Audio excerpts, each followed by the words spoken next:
واحد القضيه الاخوان ما رديناش البال في التصريح ديال المستشار ترامب في هذيك القناه، فانه قال ان تبون مرحب باعاده العلاقات مع المغرب. وهذا الشيء كيردنا نفكروا واش فعلا الجزائر بغات ترجع العلاقات لانه ما عندهاش مفر من هذا الشيء، او لانها مرغمه، او هي سكيزوفرينيا الخيريه، عندها اضطراب في الشخصيه ولا في النفسيه، لان هذا الشيء وقع من قبل. وشنا التسريبات ديال تبون مع وزير الخارجيه الاسبق بلينكن فاش قال ليه انا ما عندي حتى شي مشكل مع اسرائيل، وتبون كيخرج في الاعلام كيقول لك لا ما باغينش اسرائيل ما يعترفوش بها. هو نفس الشيء يعادي المغرب، ودائما في الخطابات ديالو انه يعادي المغرب، ولكن مع مستشار ترامب قال لي انا ما كرهتش نرجع العلاقات مع المغرب. نسمعوا التحليل ديال هاد خونا هذا ونرجعوا نقولوا علاش. ربما تبون غير مظلوم، راح نقال ماكرون انا تبون سجين العسكر، ربما تبون كيلعب على الوجهين. تبع معايا التحليل ونرجعوا في الاخر نديروا مزيد من التفاصيل. Qu'est-ce que Tebboune a exigé en contrepartie de cette réconciliation avec le Maroc? Parce qu'une solution définitive au dossier du Sahara occidental, c'est quoi? Pour les États-Unis d'Amérique, c'est l'autonomie. Pour les États-Unis d'Amérique, pour la France et la Grande-Bretagne, les 3 membres permanents du Conseil de sécurité de l'ONU, c'est une reconnaissance de la souveraineté du Maroc sur le Sahara occidental. Pour l'Algérie, jusqu'à aujourd'hui, il n'y a pas de changement de position. C'est un référendum d'autodétermination et d'indépendance sous l'égide du Polisario. La Chine ne soutient pas la reconnaissance de la souveraineté du Maroc officiellement, mais elle est très proche du Maroc et les relations entre la Chine et le Maroc se sont beaucoup améliorées, mais la Chine est restée neutre. Sergei Lavrov, récemment le 13 octobre dernier, il a franchi un pas, mais sans dépasser une certaine ligne. Il ne dit pas que la Russie va reconnaître la souveraineté du Maroc, il dit que si le projet d'autonomie marocain arrange toutes les parties de ce conflit, et que nous avons l'accord de toutes les parties de ce conflit, nous allons le soutenir.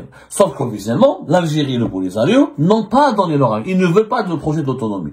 Est-ce que maintenant, s'il y a certaines conditions, si le régime algérien, s'il obtient une satisfaction de certaines de ces conditions, est-ce qu'il pourrait accepter à la fin le projet d'autonomie et marocain?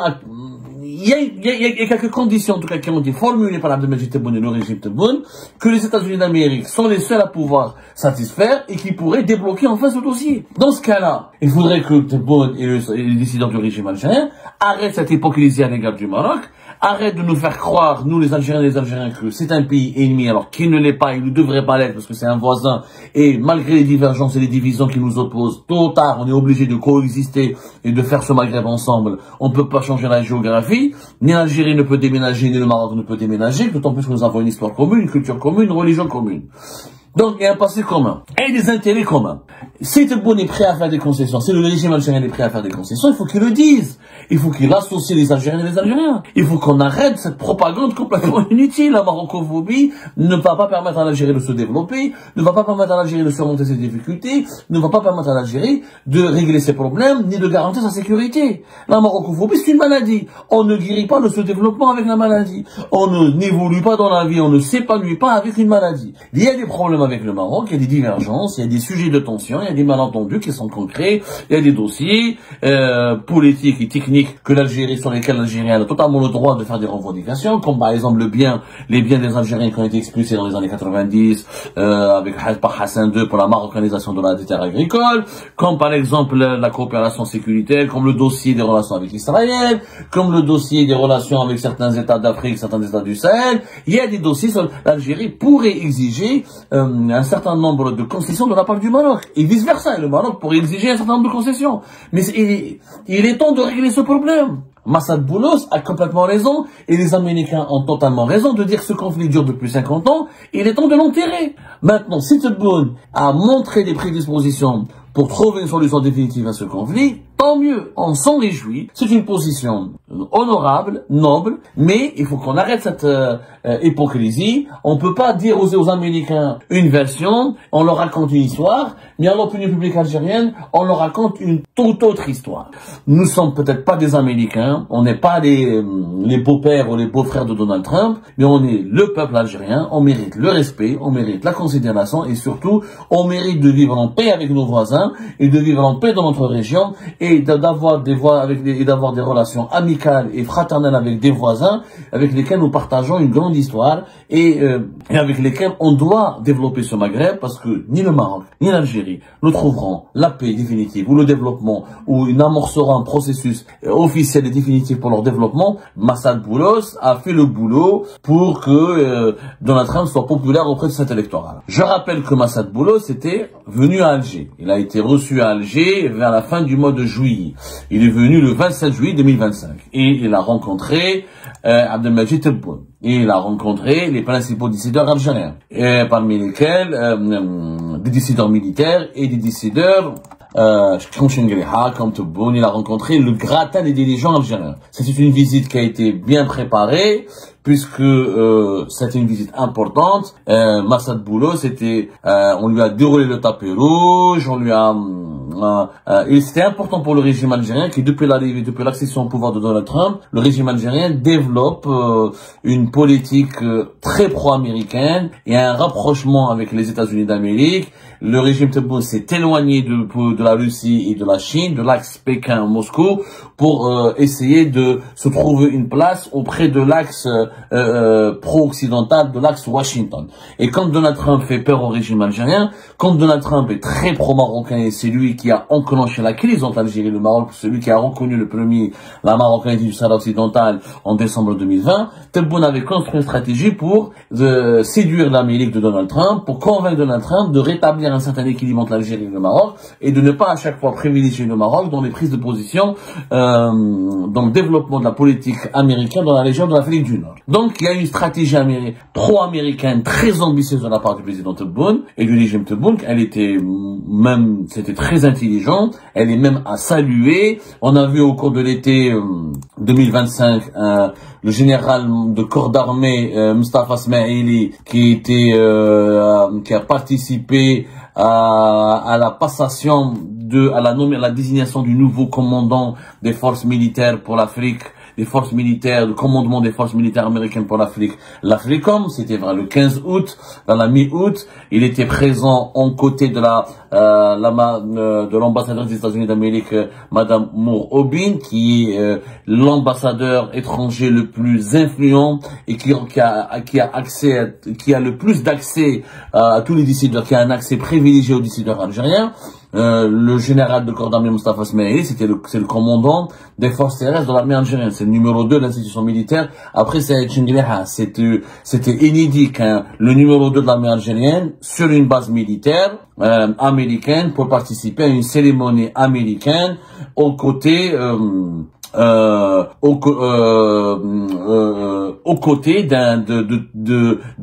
très hauts de généraux américains hautement placés, mais vraiment hautement placés. Donc ensuite il y a eu une série de rencontres et d'échanges et de coopération militaire entre l'Algérie et les États-Unis d'Amérique, et il y a une politique pro-américaine très ambitieuse du régime Tebboune. C'est très bien, les États-Unis d'Amérique, c'est la première puissance au monde. C'est complètement bête et idiot de laisser le monopole des bonnes relations avec les États-Unis d'Amérique au Maroc. L'Algérie a totalement raison de concurrencer, de rivaliser avec le Maroc et de challenger le Maroc et de démontrer aux États-Unis d'Amérique qu'elle est un pays qui compte et que dans le Maghreb, le Maroc ne peut pas tout dominer, ne peut pas s'approprier la plus grosse part du gâteau. Et un bon équilibre dans les relations entre le Maghreb et les États-Unis d'Amérique du point de vue algérien est essentiel pour le développement d'Algérie, la préservation de ses intérêts suprêmes. Le problème n'est pas là. Sauf que là, Massad Boulos a fait une interview à la chaîne saoudienne Sharq News, qui est Sharq News TV, qui est une chaîne qui a été créée avec le groupe Bloomberg et qui est spécialisée d'abord dans l'information économique, mais qui fait aussi de l'actualité politique internationale. Et l'interview qui a été diffusée hier, je vais vous montrer un passage. Massad Boulos, la journaliste de Sharq News, lui parle du Maghreb, du problème du Sahara occidental, des relations entre les États-Unis d'Amérique et l'Algérie et le Maroc. Et là, surprise, scoop, énorme scoop, Massad Boulos, quand il parle de l'intervention et de la politique régionale des États-Unis d'Amérique et de ses interventions dans le dossier du Sahara occidental, voilà ce qu'il nous apprend. Les Algériens veulent une solution définitive et radicale à ce sujet, problème du Sahara occidental. Le pouvoir algérien, selon le président algérien Abdelmadjid Tebboune, les autorités algériennes et le pouvoir algérien, est favorable à une amélioration des relations avec le Maroc. Le Maroc en tant que gouvernement, roi et peuple. Abdelmadjid Tebboune, dans les médias algériens, dans sa gouvernance du pays, dans sa gestion du dossier marocain, il nous montre une marocophobie puissante, une hostilité permanente, une agressivité régulière, une volonté d'en découdre avec le Maroc. Mais quand il parle aux Américains et aux représentants du président américain, M. Abdelmadjid Tebboune adopte un discours totalement différent. Il y a un discours au contraire de paix, de bon voisinage, un discours de bienveillance. Donc, contrairement à ce que nous dit, nous, Abdelmadjid Tebboune, nous les Algériens et les Algériens, dans ces prises de position officielles, dans ces prises de parole, à travers, encore une fois, la gestion médiatique, diplomatique et politique du dossier marocain en Algérie, on a un Tebboune, un président algérien qui adopte une ligne dure, une ligne anti-marocaine pour la rupture, rien que la rupture, un discours guerrier, un discours belliqueux. Mais visiblement, avec les Américains, à l'égard du Maroc ou au sujet du Maroc, Abdelmadjid Tebboune, il a une attitude totalement différente. Je dirais même paradoxalement contradictoire avec ce qu'il dit et ce qu'il explique à son opinion publique. Je vous parle de cela parce que peut-être les Algériens et les Algériens maintenant commencent à connaître qui est Massad Boulos. Donc, Massad Boulos, c'est l'envoyé spécial de Washington de Donald Trump, le président américain pour l'Afrique. C'est un américano-libanais. Il est très proche de Donald Trump, personnellement proche de lui, parce qu'il est le beau-frère de sa fille Tiffany. Tiffany Trump, qui est l'une des filles Tiffany Ariana Trump, qui est née en 1993. C'est la 4e enfant et la 2e fille de Donald Trump. Et elle est mariée avec le fils de Massad Fares Boulos. Massad Fares Boulos, c'est un américano-libanais, qui est un homme d'affaires aussi. Il est né au Liban, mais il a fait toute sa vie aux États-Unis d'Amérique. Il incarne ce rêve américain. Il a réussi dans les affaires aux États-Unis d'Amérique. Il a travaillé dans le secteur automobile au Nigeria. Ensuite, il a travaillé il a dirigé une société qui s'appelle SCOA. Nigeria, il a fait une partie de sa fortune au Nigeria d'abord. Ensuite, il est parti aux États-Unis d'Amérique s'installer. Il a gardé ses liens. Massad Boulos, représentant de Donald Trump en Afrique, envoyé spécial de Donald Trump en Afrique, qui nous dit clairement que lorsqu'il a vu Abdelmadjid Tebboune fin juillet 2025 à Alger, Abdelmadjid Tebboune lui a confié qu'il était prêt, qu'il est favorable à une amélioration des relations politiques entre l'Algérie et le Maroc en tant que le Maroc avec son roi, son gouvernement et son peuple, à condition où il souhaite qu'une solution définitive et radicale à ce problème du Sahara occidental. C'est une position historique qui est totalement contradictoire avec le discours officiel en Algérie. Dans les chaînes de télévision algériennes, par exemple, Al-24 News, pas longtemps qu'hier, 26 émissions, 26 vidéos critiques, insultantes et des diatribes et des attaques contre le Maroc. Officiellement, le régime algérien attaque le Maroc, il considère le Maroc comme le diable absolu, et il considère le Maroc comme l'ennemi, comme la source du mal absolu. Mais avec les Américains, c'est un autre discours. Avec les Américains, il dit, moi je suis prêt à améliorer la relation, je suis prêt à trouver une solution définitive au problème du Sahara occidental. Donc, il y a là une schizophrénie. Nous avons deux Tebboune qui n'est pas le même. Tebboune avec le peuple algérien et avec la société civile et l'opinion publique nationale, et le Tebboune avec les Américains. Ce que nous pouvons conclure, qu'est-ce que nous pouvons déduire plutôt jusque-là? Que d'abord, les États-Unis d'Amérique, c'est le bon médiateur. C'est la seule puissance qui peut assurer une mission de médiation entre l'Algérie et le Maroc. Les États-Unis d'Amérique peuvent forcer les Algériens et les Marocains à trouver une solution à leur divergence au problème du Sahara occidental. Il n'y a que Donald Trump et que les États-Unis d'Amérique qui peuvent réunir les Algériens et les Algériens, réunir les Algériens et les Marocains autour de la même table de négociation pour aboutir à un compromis.